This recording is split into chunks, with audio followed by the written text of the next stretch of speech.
Buenas noches. ¿No se escucha, señorita? Todavía no he empezado. Es que como ya salieron las...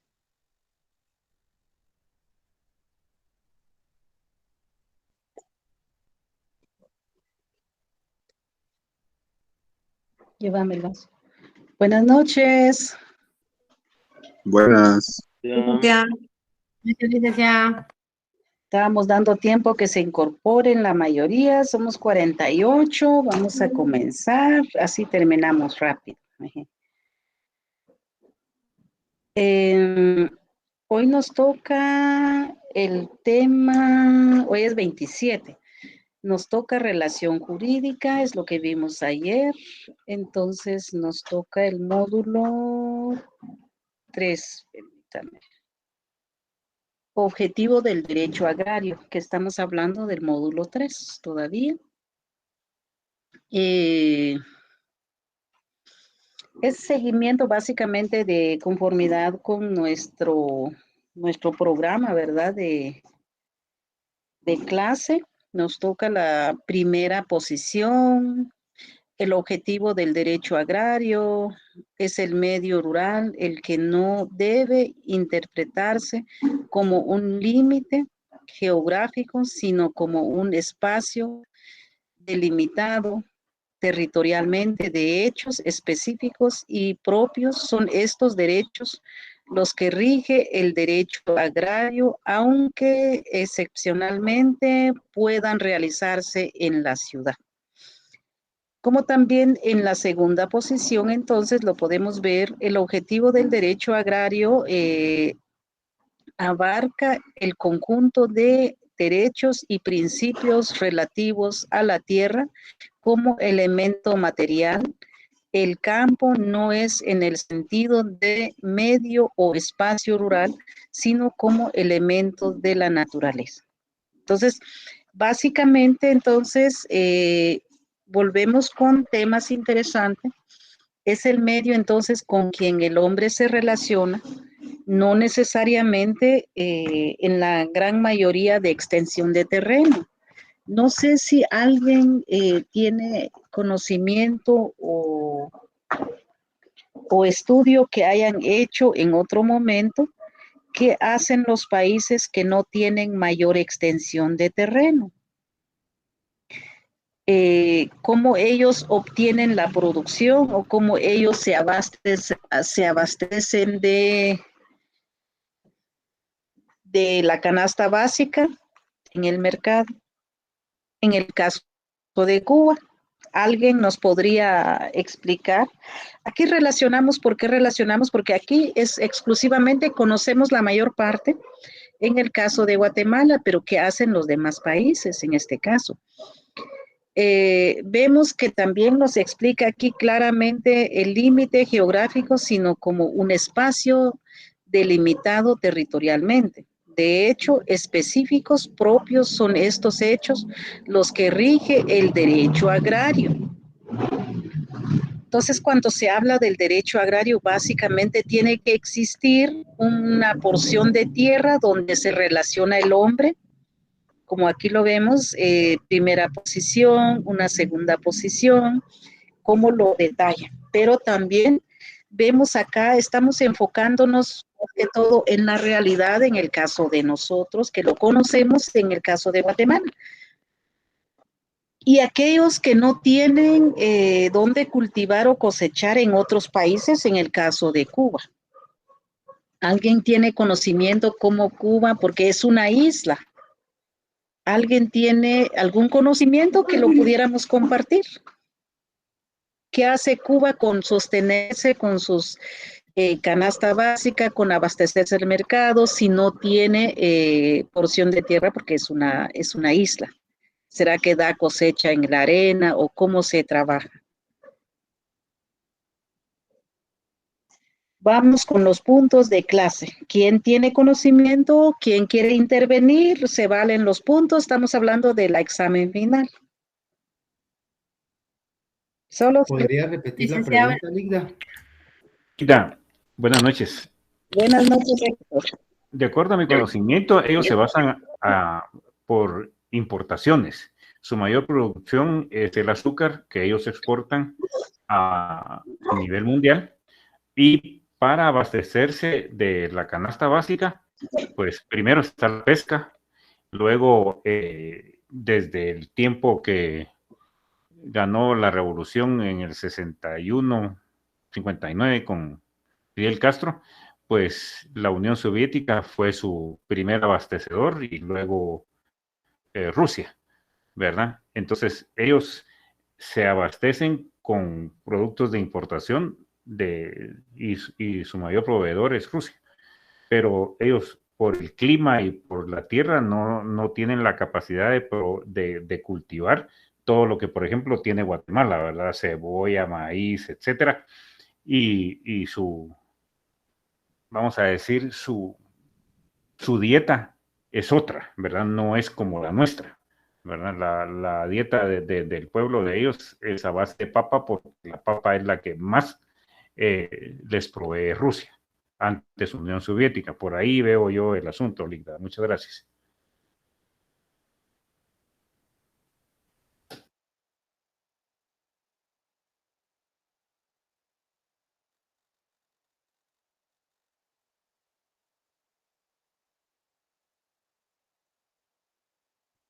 Micrófono, Linda. Sí, tiene razón. Básicamente, entonces, yo les preguntaba quién quiere hablar, quién tiene conocimiento, qué hacen. Poníamos el ejemplo de Cuba, pero también otros países que hacen cuando no tienen la mayor porción de tierra, cuando no tienen esa gran riqueza, lo que Guatemala tiene. Estamos hablando exclusivamente del campo, del área rural y todo eso. Pero en el caso de Guatemala, tiene realmente, además de su habitante, que es en un 99% población joven, sintámonos como jóvenes con mucha capacidad de producir, pero también Guatemala tiene una gran riqueza. Estamos hablando de sus lagos, estamos hablando de sus ríos, que sacan la energía eléctrica aquí en Guatemala para Salvador, para otros países, cuando realmente muchas de estas comunidades no tienen energía. Entonces, solo nos enfocamos del área rural y todo eso, pero Guatemala tiene la capacidad, tiene una gran riqueza. Resulta que está mal distribuido, está totalmente, podríamos decir, un abandono del Estado hacia la producción, hacia el área productiva, quien abastece los mercados. Sin embargo, en el caso de Cuba, lo que decía un poco Héctor, mire, sí tiene otra forma de abastecerse.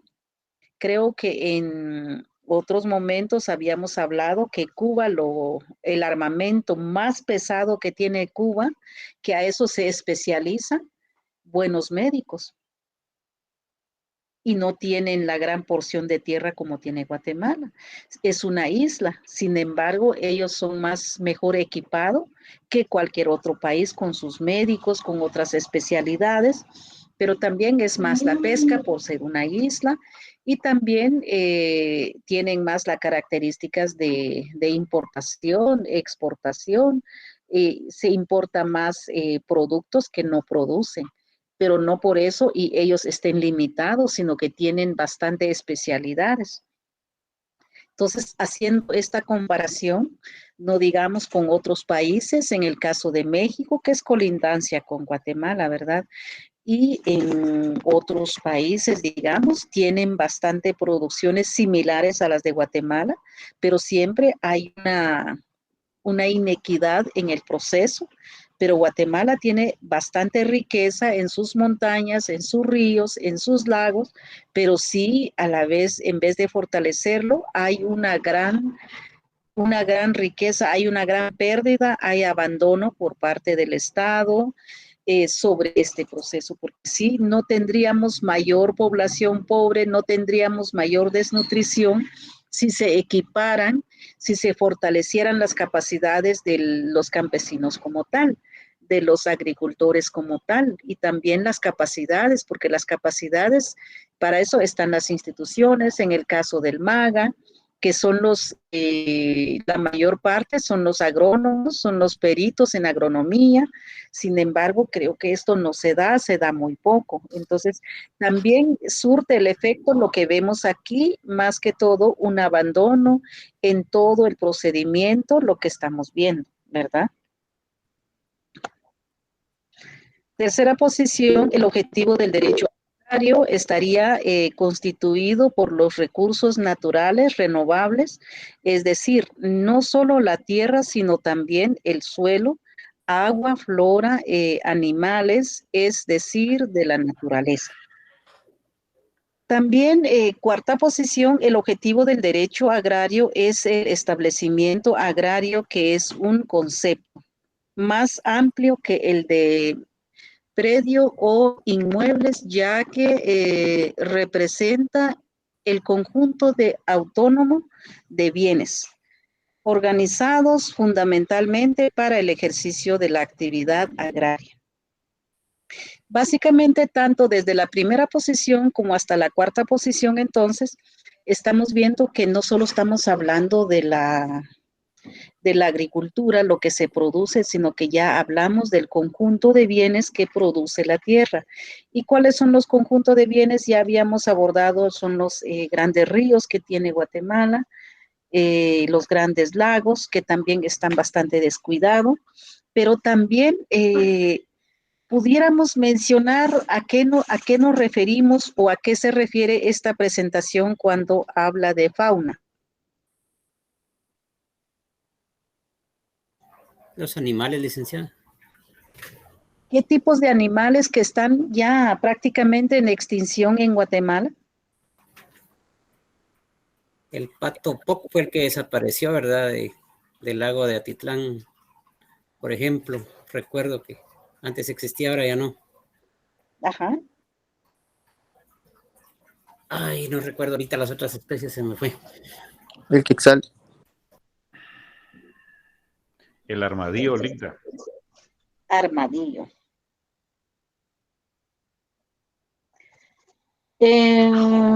Hace la semana pasada en Santa Rosa capturaron o estaban cazando un venado que ya no se ve en Guatemala y lograron salvar el venado a los cazadores y lo entregaron, ¿verdad? Para que se conservara.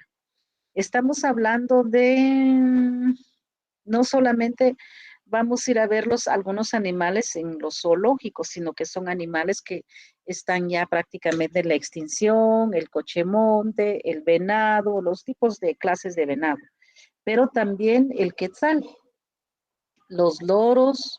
El quetzal ya no se ve acá, o sea, solo lo podemos ver quizás en algunas montañas de Petén, algunas montañas de Xcán, pero ya no tanto lo vemos, pero también es parte la que tiene la responsabilidad en su conjunto para la conservación. Estos son las grandes riquezas que tiene Guatemala, que no se ha podido conservar como tal. Fundamentalmente está el biotopín del quetzal en Alta Verapaz, que se ve muy poco. Solamente muchos sacan el quetzal el 15 de septiembre, hasta ahí.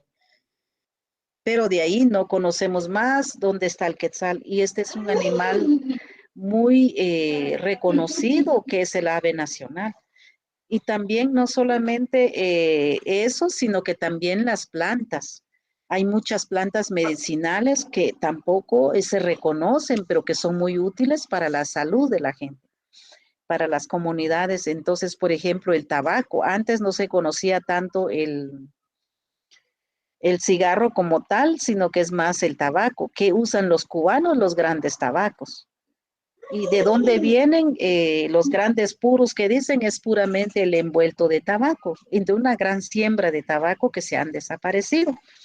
Básicamente sí es importante entonces que también parte de la reflexión, que no solamente es de la cosecha, de la canasta básica, sino que estamos hablando de un elemento integral que se ha desaparecido. ¿Por qué? Porque hay un abandono. Solamente se ve, mire, tenemos que comer hoy si se siembra frijol, maíz, fruta el día de hoy, pues solo comemos hoy, pero no estamos hablando de la conservación, un elemento fundamental en su conjunto como tal. Tanto las plantas medicinales como las frutas, los aves, que son importantes para el desarrollo humano, pero están en extinción. ¿Quién tiene la obligación? No son los campesinos, no son las mujeres agricultoras las que tienen la obligación de conservar, sino que debe haber una política del Estado de cada nación como tal. La posición. Sonia, ¿quiere hablar? Tiene la palabra. Sí, Lita, fíjese que estaba leyendo que dice que con respecto a lo que usted decía, ¿verdad? La responsabilidad porque la extinción de las especies aquí en Guatemala y en el mundo entero se da porque no hay una ley que regule estrictamente ese tipo de situaciones, ese tipo de delitos. Estaba viendo aquí que dice que las principales causas de las extinciones de animales en Guatemala es la pérdida o fragmentación de los hábitats naturales, la tala de los bosques, que es algo que también se vio en los trabajos, ¿verdad? Que la tala de los bosques acaba con muchas especies, con los hogares de ellos. La caza y la pesca ilegal también, que no tiene ningún tipo de regulación. Dice especies invasoras en ecosistemas locales y la sobreexplotación de los recursos naturales, que es algo que, pues, según investigamos también en nuestros trabajos, es algo que no tiene ahorita límites en Guatemala y que están acabando no solo con las especies, sino también con las personas que viven en las comunidades, ¿verdad? Porque se enferman, porque están contaminados los ríos, pero es precisamente por eso, porque siento que no hay una limitación para todo ese tipo de efectos, ¿verdad? Que son dañinos para todos en general. Gracias, Lida. Gracias, Sonia. Es un elemento, como les decía, no, gracias por retomar eso, porque como son muchas diapositivas, básicamente estamos hablando de la gran, ¿quién es el ser vivo más venenoso, más dañino en la Tierra? El hombre, ¿sí? A veces es un poco difícil, costoso, pero es el hombre. ¿Quién enciende los grandes bosques? ¿Sí? Los grandes incendios que no se apagan, sino que llevan meses, semanas y no se pueden pagar. ¿Qué se mata ahí? No es cierto que es la comunidad, es la vida de todo un ser humano. Es la vida de los animales, es la vida del ser humano, estamos matando nuestros recursos naturales. Entonces todo eso lo provoca. Pero eso cabalmente, la contaminación, no sé si se dieron cuenta hace 3, 4 días, hay un grupo de mujeres de Santiago Atitlán, o de San Juan, no Santiago Atitlán, San Juan también, vinieron a tirar restos de cosas allí en la zona 1. ¿Alguien me dice de a qué institución? Cámara de Comercio. Que los trajeron cargado y empezaron a caminar, los fueron a tirar ahí en la Cámara de Comercio, que ahí están los restos que ustedes llegan a contaminar el lago de Atitlán. Porque no hay, efectivamente, porque no hay leyes que realmente los protejan, mientras que no hay ley que lo esté regulando al hombre, porque es el más dañino en la tierra, pues se sigue contaminando. Pero es menos el hombre en lo individual que las grandes empresas. El asesinato en la vida de los peces por la contaminación que lo van tirando a los grandes ríos. Pero no solamente eso, sino que también estamos viendo los grandes hoyos en los hundimientos, no digamos en los grandes hoyos de Villanueva, en los grandes derrumbes de San Juan Zacatepecas, en el Libramiento, etcétera, etcétera, hay un montón, pero los hoyos más seguidos son los de Villanueva. Entonces, los que conocen a Villanueva, pues mire, ha sido una situación difícil, ¿verdad? Entonces, hay un montón de factores que tampoco los gobiernos de turno le prestan atención a toda esta situación, sino que allí se queda, van pasando. Entonces, yo creo que cabalmente aquí lo que se requiere para regular y poner leyes como una ley más drástica de las contaminaciones, pero esto lo hacen.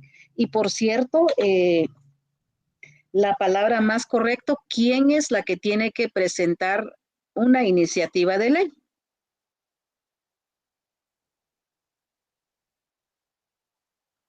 ¿Quién presenta la Por iniciativa? lo menos, la universidad, licenciada, por lo menos la universidad que tiene, está facultado para presentar iniciativas al Congreso, pero ya vemos cómo está la situación actual.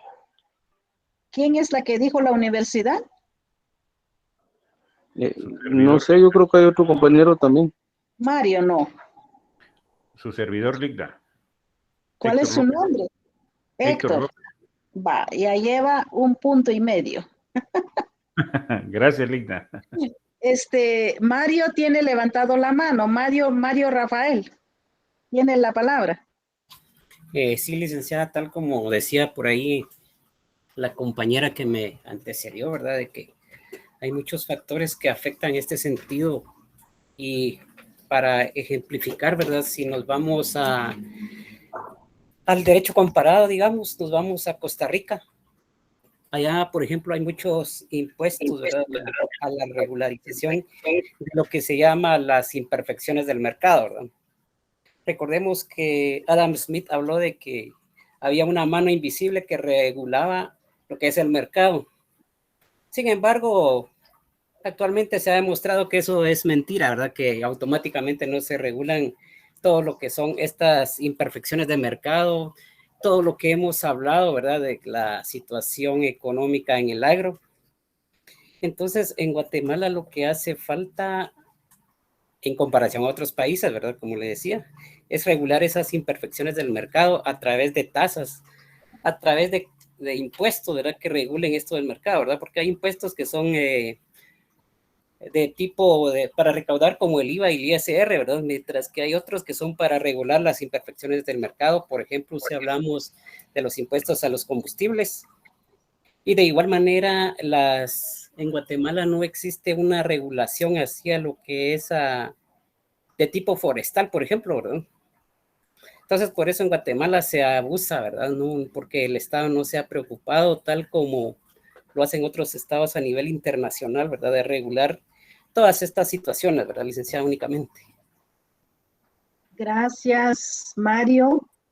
Sí es importante, ¿verdad?, de que nuestros gobernantes sepamos elegirlos y que realmente su prioridad es para las mejoras, como dice la Constitución, la democracia, y no solamente que pasan los 4 años y no pasó nada, o más peor, se van con un deterioro del país, pero también es importante, la pregunta acá es, ¿quién presenta iniciativa de ley?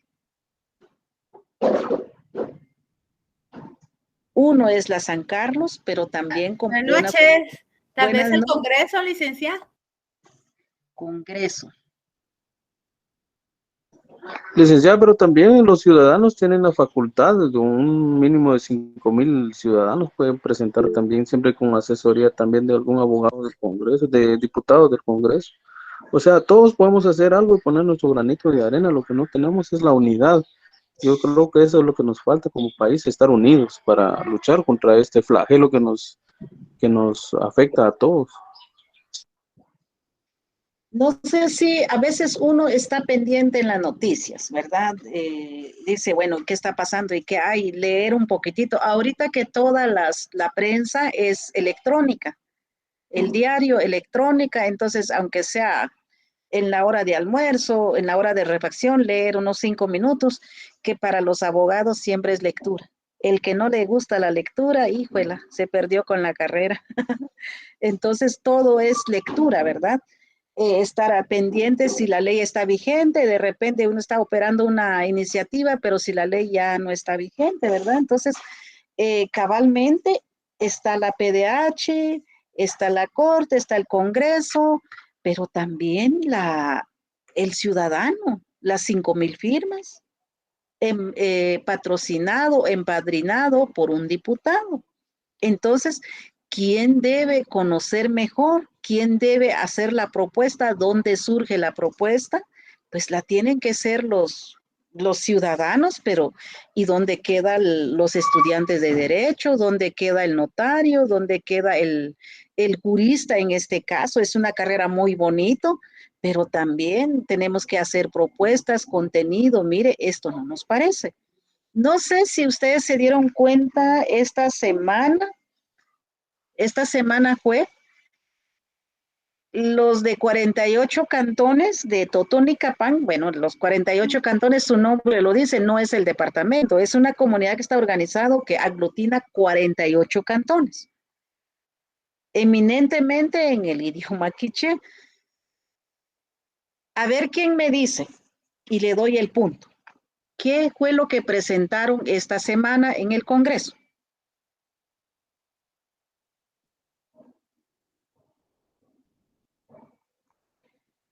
Nadie. Perdieron La el... iniciativa de ley para el incentivo del diésel, no. No. Presentaron una iniciativa.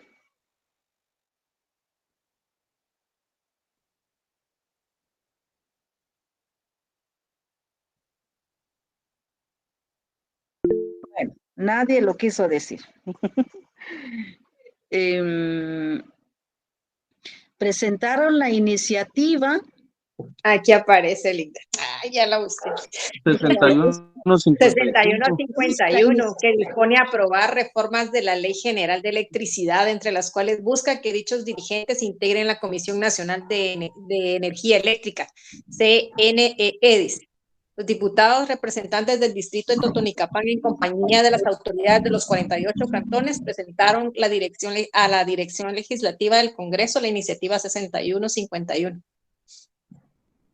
Entonces, si los de 48 cantones lo hicieron, ¿y por qué los demás y sobre todo los estudiantes de Derecho no lo pueden hacer? O sea, aquí hay libertad. Sin embargo, nuestra mayor dificultad es que nunca tenemos tiempo, tampoco nos interesa. Y estamos hablando de 48 cantones, su nombre le dice, están hasta de Totonicapán.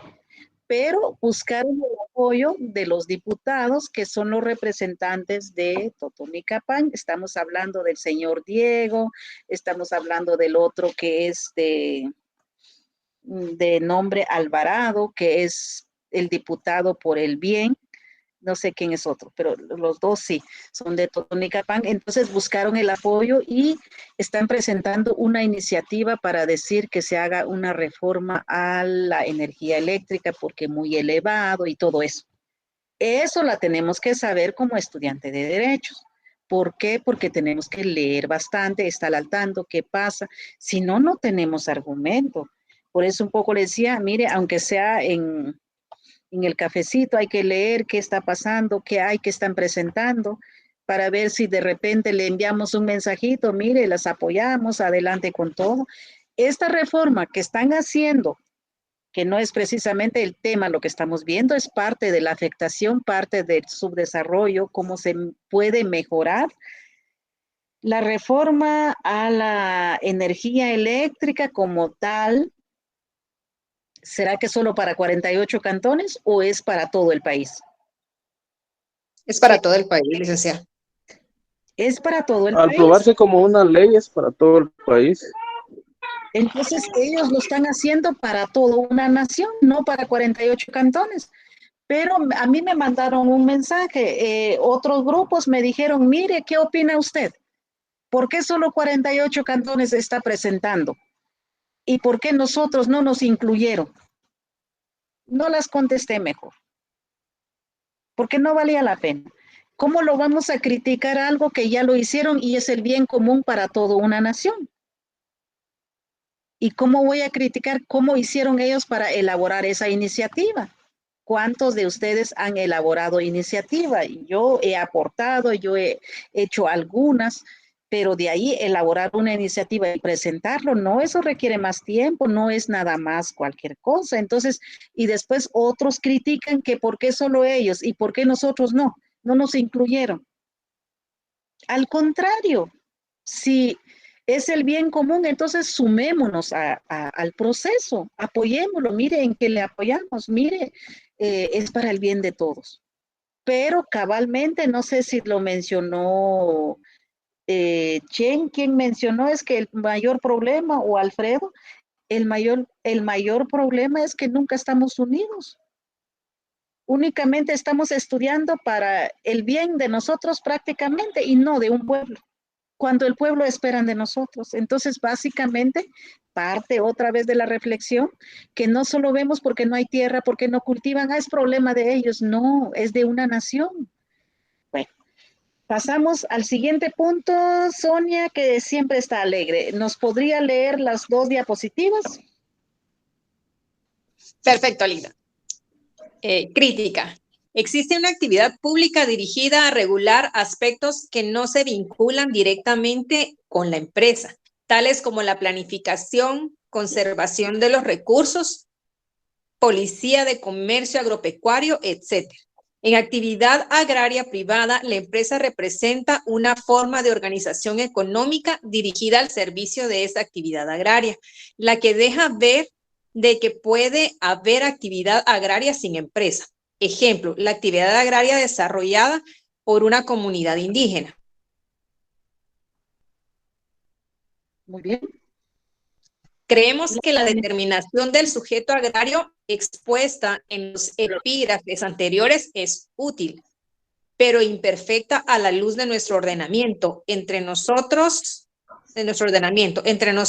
se plantea la vinculación subjetiva en dimensiones varias, en las cuales derivan consecuencias un tanto diversas. Por ello, consideramos mejor adoptar otra perspectiva del problema. En este orden de ideas, encontramos que el sujeto agrario aparece primero como centro de una tutela o protección que obliga a considerarlo como beneficiario. Luego como ente individual o pluripersonal.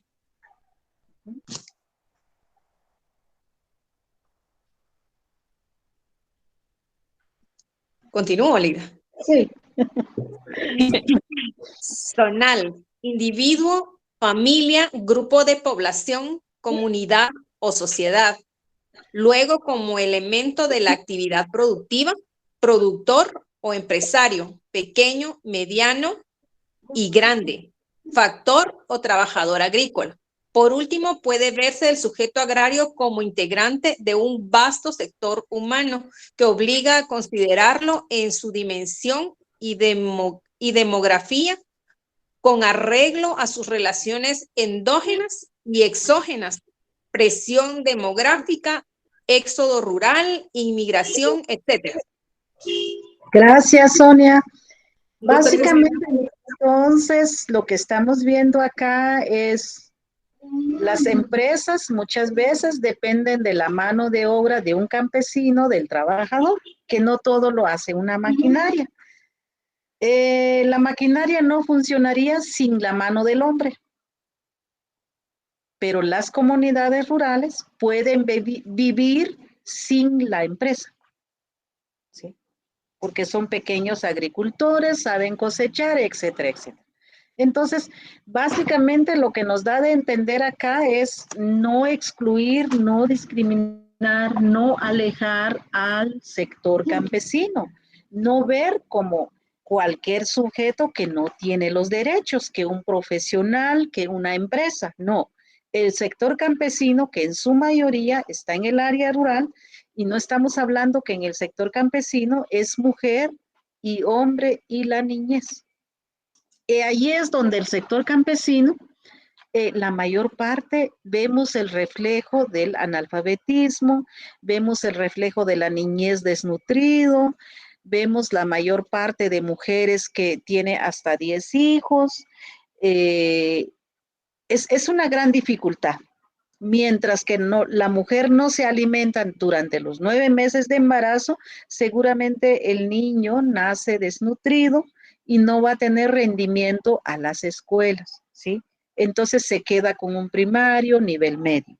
Tiene que ver mucho en todo el proceso que estamos hablando. ¿Por qué la exclusión? ¿Por qué la discriminación? ¿Por qué la desigualdad? No se habla del salario mínimo en el área rural, porque tiene su pequeño cosecha, pero no llega a una gran cantidad. En general, entonces, El gran productor o el conocedor o el experto en las producciones es el sector campesino, pero también el sector campesino que está más descuidado, se tiene una desigualdad, puede sobrevivir, generar ingreso únicamente de abastecer su familia, pero no una nación porque no se tiene el apoyo como tal. Entonces, hay un montón de factor, estamos hablando que ya vimos la energía eléctrica, los caminos, el transporte, no se tiene mercado, se tiene exclusivamente los intermediarios y el campesino casi no duerme porque se levantan temprano, tienen que sacar la producción en la orilla de la carretera, si está metido hasta adentro tal vez por hora, y el camión no entra porque no hay carretera para que entre un camión dentro de la comunidad hasta el fondo. Por lo tanto, tienen que carrearlo en la orilla de la carretera con los intermediarios, porque no se tiene mercado. Y al hablar de intermediarios, todavía es más bajo los precios que se dan porque va a un mercado con otro costo. Entonces, es una gran dificultad que el campesino entonces únicamente puede sacar lo que invirtió, pero no se tiene como una gran ganancia como se puede ver. Mario tiene la palabra. Licenciada, yo solo tenía la duda ahí, ¿Zonal es algún autor o se refiere a otra cosa? No, señales. ¿Cómo? Es señal. Señal. Perdón, yo miraba aquí Zonal. No, Gracias, es señal. Se le fue una palabra. Gracias. Bueno, entonces seguimos. Clasificación del sujeto derecho agrario. El sujeto de derecho agrario suele clasificarse de diversas maneras, atendiendo a su estructura personal, tipo de actividad, grado de independencia empresarial. A esto debemos añadir la participación en sus beneficios reformistas. ¿Alguien nos hace favor acá? Mucho gusto, licenciada. Vamos a darle a Otto. Según su naturaleza o estructura personal. Según su naturaleza o estructura personal, el sujeto agrario se clasifica en físicos y jurídicos. Son físicos el hombre individualmente considerado, la familia y las comunidades. Obsérvese, sin embargo, que ni la familia ni las comunidades constituyen en realidad personas autónomas, pero tal vez, como veremos en su lugar, son entes sociales. No parece correcto considerar a las personas físicas, sino como entes institucionales susceptibles de titularidad de derecho agrario. Al lado de los sujetos físicos estarían los sujetos jurídicos, que son los entes ideales, según la concepción tradicional. Los sujetos jurídicos son públicos, el Estado y sus entes dotados de personería, o privados, sociales, civiles y mercantiles.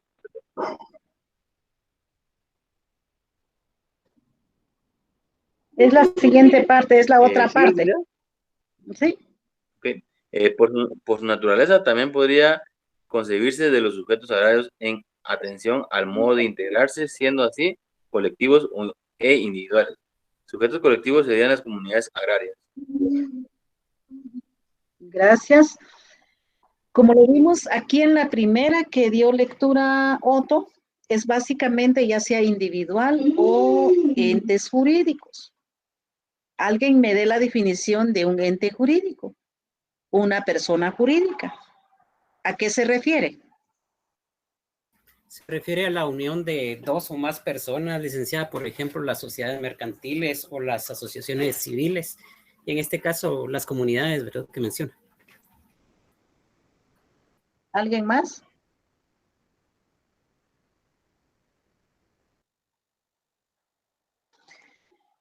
Anteriormente ya lo habíamos visto, las personas jurídicas, que se refieren de una persona jurídica, podría ser una asociación, podría ser la iglesia, una agrupación de personas que ya está registrado en Ministerio de Gobernación, pero también aquí lo que nos refiere es que es una entidad jurídica que esté registrado en las sociedades, en este caso las sociedades civiles, que tenga su registro ya en el registro de mercantil, ¿verdad? Entonces, ¿a qué se nos referimos entonces concreta o propiamente dicho? Las personas jurídicas son las sociedades con personería jurídica. Como lo hemos visto, yo creo que ya lo abordamos en otro momento, lo que son las asociaciones, pero también ya no es individual, sino que muchas veces tienen que hacer tipo cooperativas, que ya creo que viene adelante, porque entonces ya podrían constituirse ya en una asociación para 10, 15 personas o familias para que se ayuden entre sí. Entonces logran un poco más de avance. En cambio, una persona, una familia solo, pues es muy poco porque no tiene mucho capital para generar más ingreso en la producción o en la cosecha, dependiendo de qué se trata.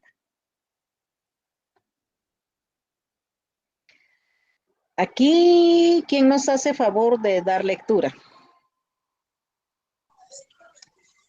¿Le puedo leer yo, licenciado? Por favor, Nelson. Leonel le habla. Ah, Leonel. Buenas noches. Según la actividad, los sujetos agrarios son productores o no son productores. Los primeros desempeñan o dirigen una actividad productiva y por ello constituyen el centro de los llamados impropiamente privilegios agrarios.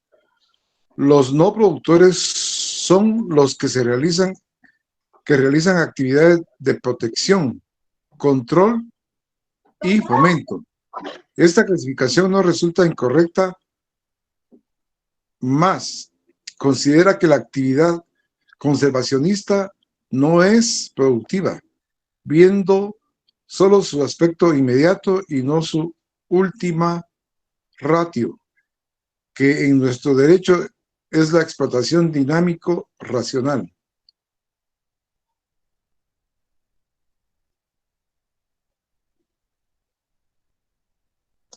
Bueno, prosigo. Según el grado de independencia empresarial, según el grado de vinculación empresarial, el sujeto agrario puede ser empresario o auxiliar. Empresario es quien en cualquiera de los niveles económicos asume un fondo como organización de bienes agrarios y servicios dirigidos a la prorelección agraria. Auxiliar sería quien depende del empresario.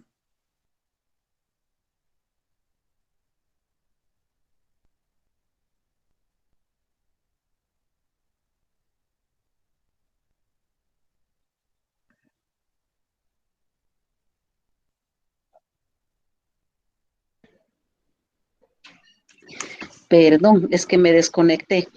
Efectivamente, lo que estábamos hablando de las empresas. Entonces, según su clasificación, como lo que ya vimos, a qué tipo de empresa, si es colectivo, es individual, efectivamente es lo que estamos viendo acá. Hay muchas empresas que generan, por ejemplo, para un bien de la comunidad, como más colectivo, más para salir adelante la comunidad, hacer las mejoras, y otro que es exclusivamente para una mejora familiar. Entonces tiene que ver muchos enfoques, en realidad, la razón social que deben tener, ¿verdad? Entonces es la parte que estamos viendo acá. Según también la siguiente, según la posición jerárquica dentro del ordenamiento. Según su posición jerárquica dentro del ordenamiento, el sujeto agrario es público o privado. El primer tipo o forma el Estado y sus entes menores en cuanto titulares de su competencia específicamente agraria. El prototipo de sujetos agrarios públicos en Venezuela. Estamos viendo un ejemplo de Venezuela. También aquí nos dice sujeto positivo y sujeto negativo. Aquí están las dos partes. Si el sujeto positivo es con el bien más integral, y el sujeto negativo que podemos ver acá es básicamente que no tiene interés en invertir, en desarrollar dentro de la comunidad, sino que más afuera, ¿verdad? Entonces es lo que nos indica acá. Tenemos el siguiente diapositiva. Sonia. Con gusto, Lita. Sujeto negativo. Es aquel que soporta una relación jurídica sin que su actuación pueda encuadrarse dentro de la figura de cualquier institución tendiente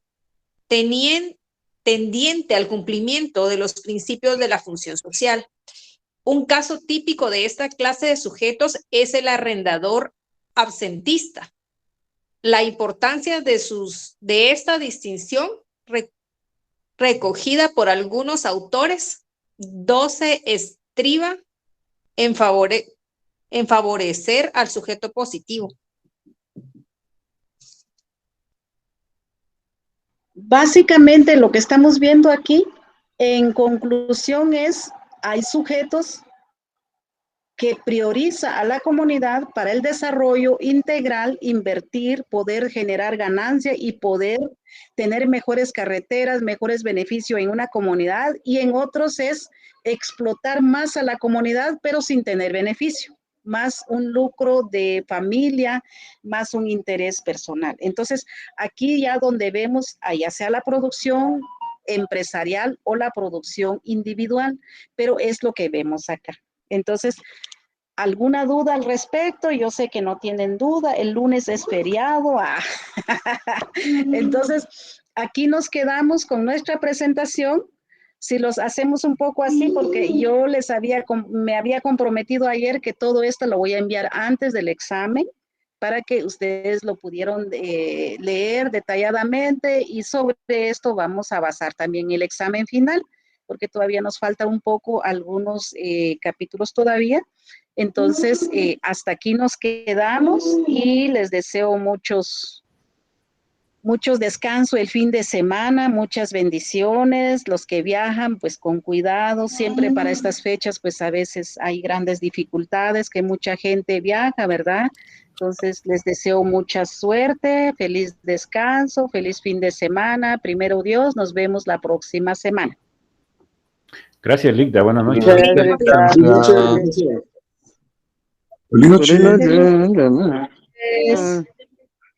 noches.